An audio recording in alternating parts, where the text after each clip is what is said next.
Everybody, welcome back to Bite Time. Harry McCullough here. The council meeting, Terrebonne Parish Council meeting, will happen on Wednesday. Here to talk about, give us a little preview of what's going to happen. It's Council Chair Jessica Domangue. Thanks for being here. District 5. Yes, thanks for having me. District 5 in the house. So thanks so much for being with us. What's going to happen at this meeting, and will anything happen differently now that they've wrapped up the session from the Louisiana legislature? Yeah, we've got a few things coming down the pipeline. This past Monday we had committee meetings, and I just want to apologize to our viewers. We typically do this on Mondays, but my work schedule, we're part time, and so Sure. we've got another job, and so my work schedule changed, and so we'll have to start doing these shows on Tuesdays, and going forward. But on Monday night we had our committee meetings, and in that committee meeting we did approved to go ahead and move forward with purchasing some property near Bayou Country Sports Park. And that's because the parish actually has $4 million in capital outlay, plus another 4.9 that was acquired this session by Tanner McGee. And so it's going to be a total of $8.9 million that we're going to be able to go ahead and put in the sports park. There's plans for some playgrounds, and there's plans for a tennis complex, and some more parking lots and things like that. So to really kind of get that area whole, because I know that's something that we're always A lot saying. of people didn't think we finished it. Right. Yeah. And I don't think there ever is a finish with that, Right. with something so big. However, we're going to get to where we're in a better place with it, and people can really have something that they're proud of. I know we're going to finish the boys' baseball fields as well, put some lighting up in the soccer fields. So there's a lot of projects coming with that money, which we're going to be really excited about and definitely support with the council. Yeah, look, all you got to do is drive out there and see how many people actually use that facility. So it tells you that's a project where people are using what you put into it. So it's been a great benefit to our area. So a lot of different things to talk about. So what's on the agenda for this council meeting? Okay, all right. So we of course have that, and then Mr. Earl Hughes is going to come in and talk about hurricane updates, and it's hurricane season, and hurricane so season. yeah, and we hate to talk about it, but we have to talk about our preparations and how we're going to start, just kind of getting ready. I know a lot of people are still in a really poor spot as far as recovery, and so we just want to make sure that everybody's safe in case we have any kind of inclement weather. And so he's going to come in and he's going to talk to us a little bit about where the state is on that, and where the parish is on our disaster preparedness, which I think will be a really interesting conversation.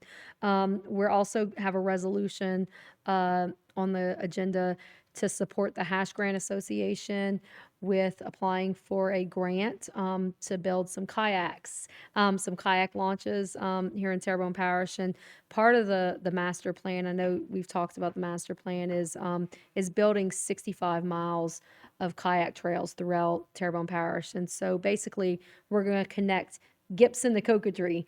All the 5 bayous. Right, all the Yeah. 5 bayous with kayak trails. And so a person essentially could kayak the entire length of the parish, which I think is really wonderful. Is that doable in one day? And I don't mean to get specifically into that, but is that doable in one day? I don't know how far you go in kayak. Look, I would imagine it is. I mean, you can go much further on water than what you can. Yeah. It's a mile's different on water than what it is on, Right. on Or the you can highway. just stay for a week and do 10, Yeah. 15 miles And, a day. the other thing I think that this is really wonderful is that, it's also a tourist draw. And so, somebody's visiting New Orleans, well, maybe they want to take a little ancillary trip and come down to Terrebonne Parish, and let's kayak the bayous and see what that's like. And so I think it's going to be a really good opportunity for the entire parish to bring some more tourism into our area. Look, I think that's a wonderful idea. I know they do a little bit of that in Bayou Teche, Highway 31, and they do Teche through St. Martinville up through Ornoville all the way down in Bayou Teche. So I know that's a great idea and a great way to see the area. So if we can do a 65-mile trek like that, it would be on. Look, we missed out on Rails to Trail, and that was back in the day, right? When we had it all the way out to, could have gone all the way to Thibodeau at a Rails to Trail Right. type format, like the Tammany Trace, which is spectacular, but people didn't want it in their backyard. Anyway, that's just Oh, right. That's neither that's here a nor there, different right? deal. Yeah. But anyway, it's a spectacular thing for the area, and if we can do that with kayaks, we can really start taking advantage of our waterways in a way we never have before. How many launches would you need to connect all this together? Well, someone asked me that this morning. I would think that, at least one on each bayou you would need to connect. However, I believe the ultimate goal is to have little pit stops along the way. So right now there is talks of building one downtown, which is the one that the hash grant is going to work on. And there's also one coming actually in September. We're going to groundbreak in Houma Heights. And we've already got the funding for that. That was $400,000 from the parish with state capital outlay, that we're building a dog park and a playground and a kayak launch over there in Houma Heights. And from that area, you will be able to kayak all the way down to Cocodrie. Oh, that is incredible. No, particularly downtown, right? We got that great walk along downtown that nobody really uses because there's nothing to kind of see. It's just kind of dark. If we can incorporate that, it really spur a lot of people walking new, and businesses could take advantage of that as well. Absolutely. I think definitely, maybe have some cafes or some coffee shops or something like that on the way. I think would be really, really nice. How's the you're probably not prepared yet. The water quality, do we have to worry about that? Is there anything we have to worry about? So before anything gets built on this side of town, now this is not the other side in Houma Heights because that's a different animal. Right. Before anything happens on this side, we will dredge the bayou first, as well as get water quality samples from DEQ. So all those things will happen. So although they're applying for the grant now, this may not happen for another year or 2 years because Right. there are so many steps to be had. It's a great idea, though. I used to play in it by you all the time, so I think Yeah. it's all right. All right. So, what are we going to talk about on Coastal Day? Well, we're going to talk about Parish President Dove's favorite topic, floodgates and levees and pumps and systems, and just what an impact we've made on our coast and on our flood protection, and so that people can really understand kind of where we are. Yeah, and look, coastal, it might be something different than where we're at. We're talking about levees, coastal erosion down the road, and all those kind of things. There's a lot of different factors that go from the bayou to the swamps to the marshes. As you make the progression down. So there's a lot of different aspects of coastal. What you're talking about, though, levees and gates and all that kind of stuff, what an improvement. And I guess just since you've been here, you've seen a change in the way our protection in this parish is. So, Oh, most definitely. I mean, we've installed, I can't even count the number of pump stations we've installed in the last 3.5 years. A lot of pumps in District 5 that we didn't even have pumps before. And so just a lot of flood protection for people. I think it's really important because, we can have all these nice things that we were talking about earlier, but if people's homes are flooding and they're scared of rising water, well, what's the point, Right. because we're just going to push everybody out. And so this is probably the number one thing that we all need to focus on. And especially the next administration, whoever that person is going to be, needs to make sure that they continue to make our coast and our flood protection a priority. yeah, no, it's big and it's challenging, but like I say, over the last 20 years, you can see the difference. Just the last few years, when you talk about hurricanes, when Hurricane Ida, not even so much when it was Camille and not so much Ida, but years ago, we had all that flooding when they went to Lake Charles, where it was Rita and Ike, I think it was. When they went to Lake Charles, we really got pounded here in Chauvin and lower Terrebonne, where Barry had almost the same 2-3 years ago, had almost the same level of water, and I think we only had 10 homes that had flooding that time, where we had 1,500 the last time. Correct. So yeah, Yes. it makes a big difference that we have that protection for everybody. It absolutely makes a big difference. And so if the general public wants to learn a little bit about what it is that we do and where their tax dollars go, I think it would be really important to come out. It would be really interesting also. They can meet a lot of the parish leaders and really kind of get to know what it is that we do and what kind of impact we're making. Because I know a lot of people say, "Oh, y'all worried about is that," but it is so important. And so I encourage everybody to come out. Well, that's tax dollars. Let's talk about a little bit about insurance dollars, right? Yeah. And you got FEMA, and you got the risk rating 2.0 that's coming out. Nobody's really fired up about that. Can we do anything about it? Can you do anything on a local level? So with that? we did do something. We joined the lawsuit with Jeff Landry, and us and several other parishes joined in on that lawsuit. That happened a couple months ago. We had went ahead and joined in on that. And so, just us supporting him to go ahead and sue FEMA on that. Now, I don't know what's going to happen. Right. We're suing the federal government. But really and truly, what we want to see is that we want some transparency of those maps, because they haven't given the data as to how they come up with the calculations of kind of where we are as far as risk rating 2.0. And so that's really what we want to see, because I do know that they did not calculate the flood protection that we put in. Right. Morganza Right. to Not the at all. Gulf is Right. not calculated. So, No, they- at least give us credit for what we've done, and reevaluate the system and reevaluate where we are, because all of the infrastructure should be in that calculation. It's not. And so I think that's what the lawsuit is for, is so that we can really get a little bit more Yeah, transparency. proximity to water doesn't seem to be fair when you could be on a beach or you could be behind a levee. Those are two different things. you know? Correct. Absolutely. Absolutely. Yeah. And so, this is not just us. I mean, Mississippi, Texas, Alabama, I mean, Florida, all these states it's going to impact. Not just that, we think about all the states that experience flooding on the rivers. And so, Right, you've got, right. Tennessee and all these areas that you always Yeah, see the these whole big, Mississippi flood, yeah. catastrophic floods. And so I think it's important that we step up and we join this fight. Even though it's a small piece of the pie, I think it's really important. Now, I don't know how involved you are. I don't know if you can answer this question, but when you sue the federal government like that, they can still just go ahead and do what they want to do, and then you do the lawsuit. Or it doesn't stop it. You don't get you don't get a judge to stop them going forward with the risk rating 2.0. No, that's not my interpretation Yeah, of how that's they're still going for. Look, have you gotten your check? I mean, your Right. bill for your insurance? Because we got ours, and going it up. was $10,000 compared to $1,500. And I know that even for us personally, it's something that's completely unaffordable. And so I empathize with our parish. I empathize with our residents, because I understand what a heartache this is and what a hit this is Right. for everyone across the board. So whatever it is that we can do, to lessen that burden is very helpful. But we're in a fight right now, and we all need to work together on Well, this. yeah. I mean, you go up 10 times on your insurance. That's anybody with a mortgage, you're forced to have it. So that's just an extra tax that's added on, and in economic times is pretty rough on Right, exactly. anybody. So Exactly. yeah, that's real tough. I think I was not in a flood zone. I think I am in one now. They just move you around, and if you're going to go have any kind of real estate value, it takes a big hit for sure. Now I know the parish government had been suing, hadn't approved the FEMA maps, the flood maps, right? So from like we're doing 1985 flood maps, right? 87. Yeah, And now it's approved this September. Those will take effect, right? correct. Right. Yeah.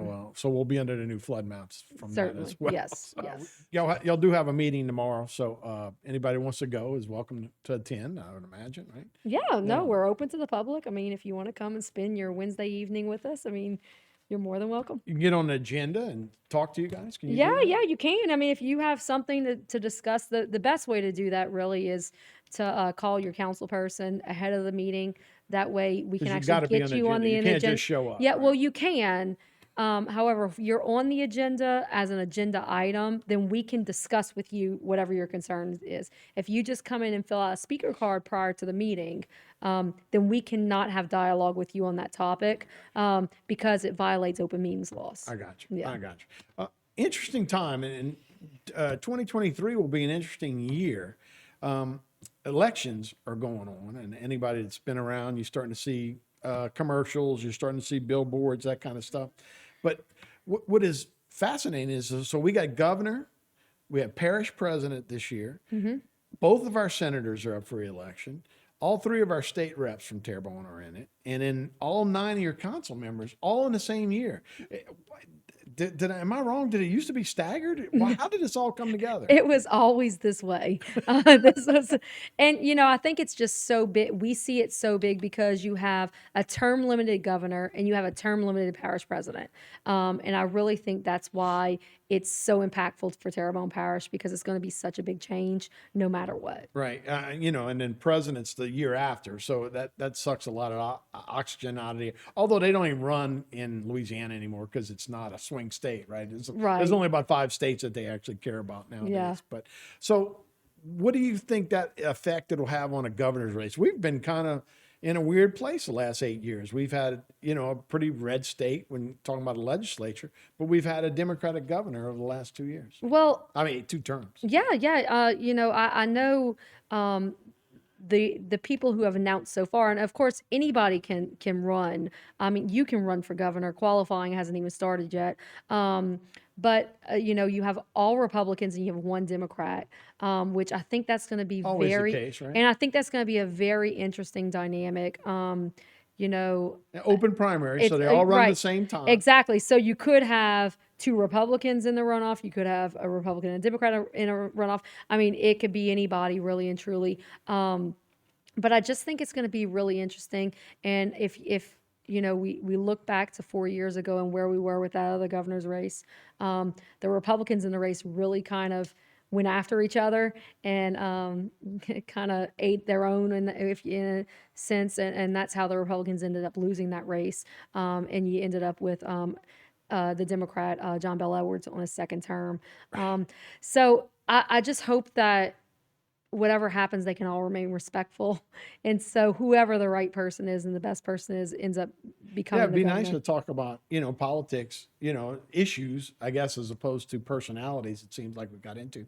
But really, the Republicans really hadn't run great candidates. Even in a bright red state, you had Vitter, who had his own baggage. Rasponi, I guess, before that was a business guy from New Orleans. So, yeah, that's how you get a Democrat, I guess, over the last 2 elections. Yeah, it seems like the Republican Party is really kind of flipped upside down, and they really have learned how to lose elections. And so this is a whole nother conversation we could have on another day. We could have Jessica Domangue politics one day. Right. But yeah, I think that we're at a turning point in the Republican Party in Terrebonne, not Terrebonne Parish, but in the state of Louisiana. And I think that they really need to figure it out, because the Democratic Party has really figured out how to win elections. Sure. Yeah. Look, and not unlike the Fed, what the Republicans are going through now. You obviously had former President Trump, that whatever he's going through, he seems to be the front runner. And then you got other people trying to figure out whether they're going to be right or left of him. Seems like we're doing the same thing with, our Attorney General, Jeff Landry, seems kind of like the Trump figure. And I don't want to, but everybody's trying to figure out how they're going to run around him. Mm-hmm. Right. Do you feel the same way? It does feel that way, and it seems that way. And whether you agree with him or don't agree with him, it seems like he's the front runner, and it seems like he's the one to beat. But it seems like they got a lot of them that want to beat him too. Right. Schrader, who was John Schroeder, he's our state treasurer. Right. And so you have Sharon Hewitt as well. Yeah. Wagonsback, Prairieville, that was in the Bobby Jindal administration. Yep. So I mean, you've got a full slate. And so I really think it's going to be very interesting. What about our area when you got 2 senators, and again, they can both run? Do we have any competition for the senators and I guess the 3 state reps? I'll be honest with you. I haven't heard much competition other than our parish president race. I have heard a few people. I believe 2 people have come out and said that they're running for District 6, which is Darren Guidry's current district. But other than that, it's been crickets as far as our incumbents and who's going to, if anybody's going to run against our incumbents. I know last term, both Z and Tanner went unopposed. Right. And so that could possibly happen this term as well. It's just we haven't heard anything. That's really interesting too, because it seems like the majority of the parish is really focused on the parish president race. Right. Yeah. It does seem that way too. How many guys? What do we have in that? 8, one? I believe. 8 in that one. Yeah, well. not just guys. You have some gals too. I didn't mean to be. No. But so.